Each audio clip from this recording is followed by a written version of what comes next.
This is the solution to the SHM basic with damping question. It starts with calculate the frequency of the oscillation from this graph. So from the graph, of course, we can get the period. We've got 1, 2, 3 periods in 5.4 seconds. So 3 times the period is 5.4 seconds. So the period then is 5.4 divided by 3.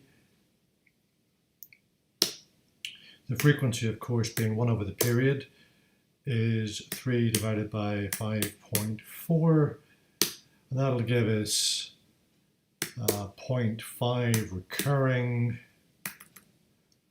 So to 2 sig figs, which seems reasonable, we've got 0.56 hertz. State the magnitude of the amplitude. Well, that's the maximum displacement from the equilibrium position, the rest position, and I would read that as 0.075. Be some tolerance on that, especially given the quality of the copy, but 0.075 or thereabouts, 0.074 to 0.078 maybe as a tolerance there.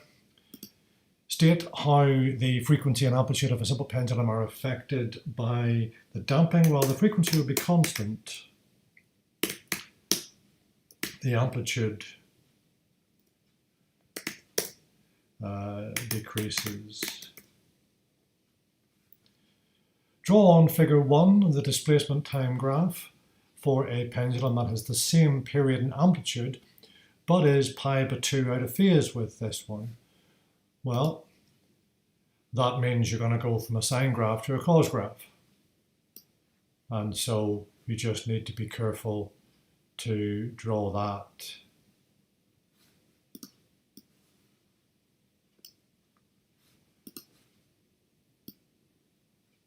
correctly, showing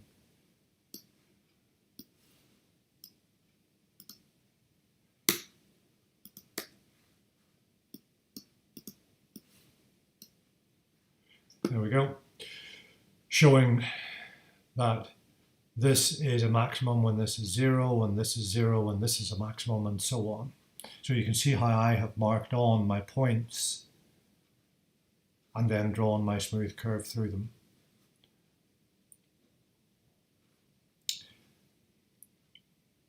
Then in part C, the pendulum bob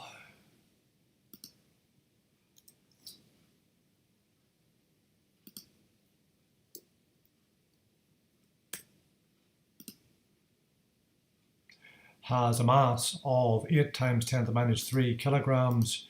Calculate the maximum acceleration.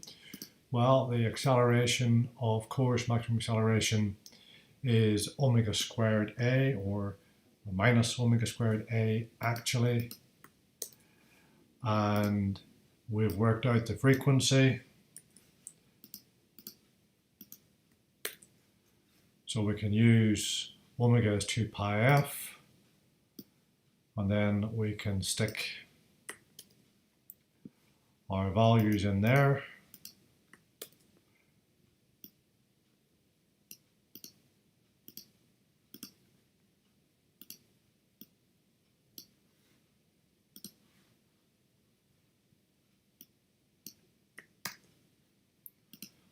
And we'll get 0.91. Notice that I'm using more sig figs here. When we worked out the frequency 0.555, I'm using that in there rather than 0.56. So I'm not rounding to sig figs until the very end of my calculation.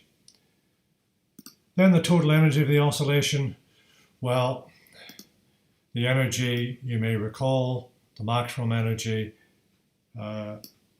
in either case is a half m omega squared a squared. If you don't remember that, then hopefully you'll remember that The maximum velocity is A omega. I should have V max in there. And so, since kinetic energy is a half mv squared, then if we square this, we get a squared omega squared a half m omega squared a squared, which is what I said to begin with. Then, sticking in our numbers, we'll get 2.7 millijoules there.